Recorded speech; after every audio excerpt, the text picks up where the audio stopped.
So if we're all good with that, I might get Marcus to pop up and give us an update about what the Brisbane Flight Path Community Alliance has been doing and what their plans are going into the future. So, Marcus. Just stand behind it. Thank you, Stephen, and thank you everyone for coming tonight to hear about a bit of an update of what BFPCA has been up to, what we're planning for this year, and our story so far. I'm going to stand behind the speaker, and I kind of got a bit of a blind eye there, so I'm going to maybe move a little bit around in order to not have any kind of audio interference. If we can switch to the other slide deck. It's just happening in a second.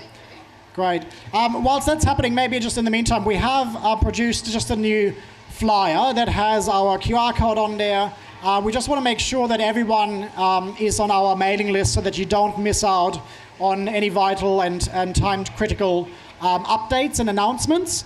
We're using our mailing list as the preferred way to just make those announcements. I know a lot of you guys are on Facebook already, on the discussion group that's been going for a while, but we have noticed that not everyone on that discussion group gets all the vital posts, because sometimes the Facebook algorithm is just such that it doesn't show you important updates. So just make sure that you scan the QR code, get onto the mailing list. There's a new feature as well. We do want you to share with us your mobile number. That is for very time-critical kinds of announcements when we do eventually lead up to rallies and protests, so that we can reach you quite quickly if we have to. So we are building up right now an SMS list with people's mobile numbers, and we're using it very, very sparingly, so don't worry that it's like, Clive Palmer sending you messages every 5 minutes. We're not doing that. It's really in preparation for stuff that we need to send out in an urgent manner. If we go to the next slide. So this is something that you might have already seen on our Facebook page, and I just want to use this as a bit of a scaffold to explain our journey so far. So who's made a complaint? To Air Services, to Brisbane Airport, to the Minister. So we've complained a lot. This has been going for the last 2.5 years. The runway opened on the 12th of July 2020. The new flight paths across Brisbane came into effect then. So we've been complaining, and so what has the result been? If we go to the next slide. It's been nothing. So we've actually established that complaining to Air Services does absolutely nothing. The first evidence of that is that we submitted freedom of information requests to Air Services, and we asked for the training manuals that are used to train up the complaint specialist team of 7 people that are situated in Sydney. And the training manual has over 200 pages of how to make you go away. If you want to read it, you can find it on our website. Further, our colleagues in the Senate, both Larissa and Penny, have been asking Air Services, how many noise improvement suggestions have you processed on the basis of 14,000 complaints that Brisbane has submitted? Take a guess. How many noise improvement suggestions have been actioned? Zilch. None. Not a single one has escalated from the Noise Complaints Information Services team to any further authority. So we believe that complaining is really just a game to keep us busy, but it has no impact. So let's go on what we want to do next. We've escalated our complaint strategy to the Aircraft Noise Ombudsman. You've done that as well. Went to the ANO. Okay, so the ANO has been quite helpful in that regard, because if you go to the next slide, we did get this report quite early on in our journey. So around August 2021, the ANO released this report into the complaints investigations. Nothing changed with the noise, but what did change for us is that we have a very detailed account of what went wrong with the approval processes. So for instance, what is documented in the ANO's report is that Air Services, as this quasi-government entity, outsourced their responsibility to make an assessment about the noise. To whom? To the airport. The project proponent. Who would be better suited to make an assessment whether the noise is all no worries and all pucker? We'll just ask our mates at Brisbane Airport. They were able to provide a little cushy report that said nothing to worry about, and Air Services went ahead, put it on their letterhead, and submitted it to the minister, and the minister said, yep, no worries. So it all went ahead in 2018. If you go to the next slide. So the ANO report was useful. There's a number of recommendations that came out of that. And the Air Services Board said, we accept them all. But that was also bogus and a furphy, because we've now read in further reports that came out of BAPAV that they reneged on that acceptance of the recommendations more recently. No one really knows about this. We all kind of saw the press release saying, Air Services, yes, we've accepted all the recommendations. But now they said, oh, this recommendation number 3, it's a little bit hard for us. We can't really do it. We can't really put these people together in a line of management. So they actually reneged on a lot of these recommendations, and they seem to be getting away with it. Okay, what's the next step? We've engaged in the post-implementation review process that dragged out over close to 2 years. We've attended workshops, we've made submissions. If you go to the next slide, you can see the submission that BFPCA produced that is very detailed. It also includes revised noise abatement procedures for Brisbane. So we actually paid a flight path designer who used to work for Air Services, who was an air traffic controller, who knows his shit. And we paid big bucks to have him revise the noise abatement procedures in a manner that makes it safe, as well as produce protections for communities. That's included in our submission. What did Air Services do? Nothing. They just kind of looked at it and said, oh, thank you very much. We absorbed this in our sponge of nothingness. And they proceeded issuing the final PIR report.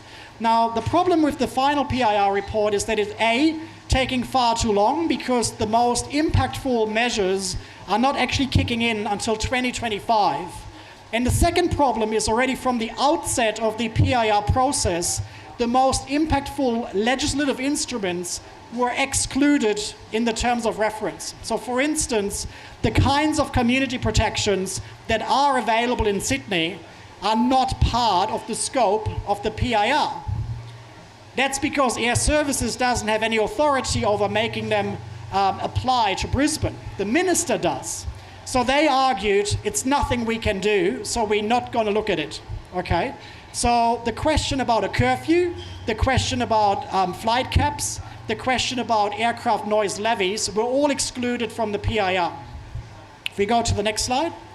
The third problem with the PIR report is that the go-to solution that they came up with is to make sure the airport does not get any restrictions whatsoever. They can continue to make a mint.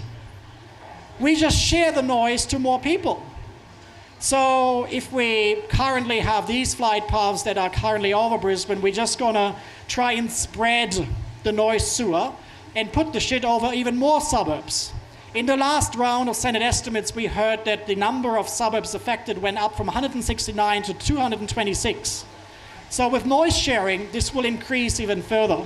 Is that what we want? No. I think by now, we do want the airport to step away from the arrogant kind of soapbox that they're on about economic development and the livability of Brisbane, and actually make some concessions. So far, 2.5 years into this debacle, they have not made a single concession whatsoever. They are entirely unrestricted, and their operations are not kept in check by anything, really. They can ramp it up to 110 flights an hour. If we go to the next slide. These are some of the existing legislations that are in place in Sydney, for instance, that we want to see applied in Brisbane as well. Next slide. So the PIR was largely a process that excluded the meaningful action that we are after. Go to the next one. So it's the final step now. We've escalated our complaints to the minister. Have people written to Catherine King? Yes. What happened there? So we also wrote to Minister King in November And we just waited until a couple of weeks ago, and we got a formal letter sent by one of her staffers saying, sorry, she's too busy. In that time that she sent, or had that letter sent to us, she was already in Brisbane multiple times, including just recently, in order to inspect the Cross River Rail construction sites. So she was in the city, she has been meeting with people. If you go to the next slide. And what we also seen is that she's very busy promoting the aviation industry. There we go. We are partnering with the industry. We are bringing together key stakeholders in cushy little executive meeting rooms in Canberra in order to make our cushy little deals about how we can boost up the aviation industry, but not a half an hour's time to meet with us. Next slide. There's one thing that they have offered, which is an update of the Rudd-Gillard era aviation policy white paper from 2009. That process, we also just heard in Senate estimates, is going to drag out until mid-2024. If you go to the next slide. There is currently the first phase of engagement open for those that haven't gone tired yet of even more submissions and more engagements. That engagement closes on the 10th of March, and it's only to comment on the terms of reference. BFPCA will put in a submission if we don't get drunk at the bar tonight and give up. But it is quite a ongoing and indefinite engagement theatre that we are dealing with here. So it's not very fruitful. So even at that stage, we're now dealing with the prospect of asking, well, why is it? Why is Catherine King so adamant about not affording us the same protections that Albanese, when he entered Parliament in May 1996, commented as saying, this is what the Grayndler constituents deserve, the noise protections to protect them from the noise of Sydney Airport. And here we have this two-class society where apparently we don't deserve the same protections. Why is that? If we go to the next slide.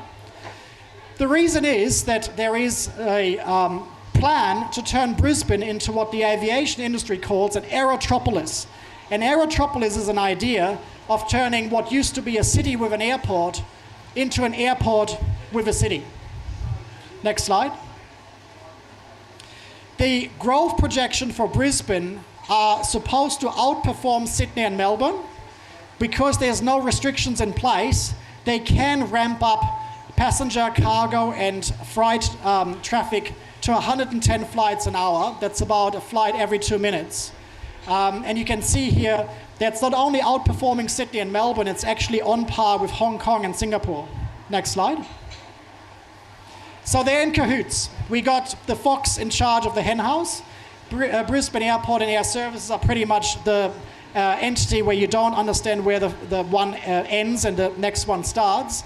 And we are dealing with state capture. This is a website that kind of tells you more about what state capture entails. And you might have seen investigations like the Crown Casino in Melbourne that is all about state capture in that particular industry. Next slide.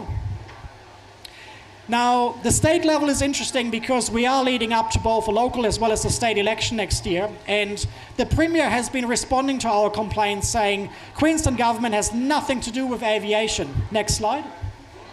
Well, that doesn't stop her from pretending to be a flight centre marketing chief. So here she says, doubling of flights from Dubai to Queensland. She's made $200 million of taxpayers' money available to subsidise the airport. And what you see on the next slide is that Emirates have now, on the basis of these subsidies, agreed to send the monster twice a day, or I should say twice a night, in and out of Brisbane. So the next second Emirates flight is going to fly into Brisbane at 10:20 p.m. and it's going to depart again at 2:50 a.m. Our calculation suggests that it's going to wake up about 450,000 people every night. Next slide. Oh, sorry, one more, if you go back. This is Stephen Miles. So he's the Deputy Premier. Look what cap he's wearing. That's just adding insult to injury, right? There he is with the CEO. So what we've been doing as BFPCA, we've got 5 appeals pathways. We continue to progress those. We are engaging in political advocacy, in community engagement. We are also progressing on the legal review that is looking into options to mount a class action. We have, as I mentioned earlier, engaged technical advisors to give us independent advice on the flight path design. And we're looking at shareholder activism to go after the owners of BAC. We do need your help. On the next slide, you can see what we're after. We'd first of all like you to sign up, as I said earlier, to our newsletter and SMS list. We'd also like you to take action, and we're going to update our Take Action page with further actions. There's already a whole bunch of them that you can take today. We would like you to donate because it's very expensive to put ads into community papers and put them on social media, to produce flyers and yard signs and so forth. So if you can become a monthly donor, we'd be very appreciative. And obviously you can see already a whole bunch of people wearing our very fancy BFPCA t-shirts. We'd like you to join our pool of volunteers that are making things happen on the ground in the various electorates. There is specific expertise we're after. So if you have a background in accounting, in finance, in shareholder activism, and ESG principles, we'd like to hear from you. If you got a background in legal, in policy, in regulatory kinds of areas, we'd also like to hear from you. You can see the other areas there. If you speak Dutch, that would be handy for us as well. And those Dutch speakers, I'll tell you why that is, so come and see me. That's pretty much it.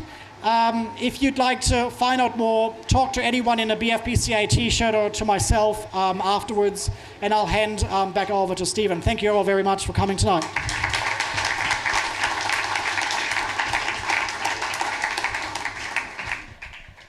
Thank you very much, Marcus, for that update.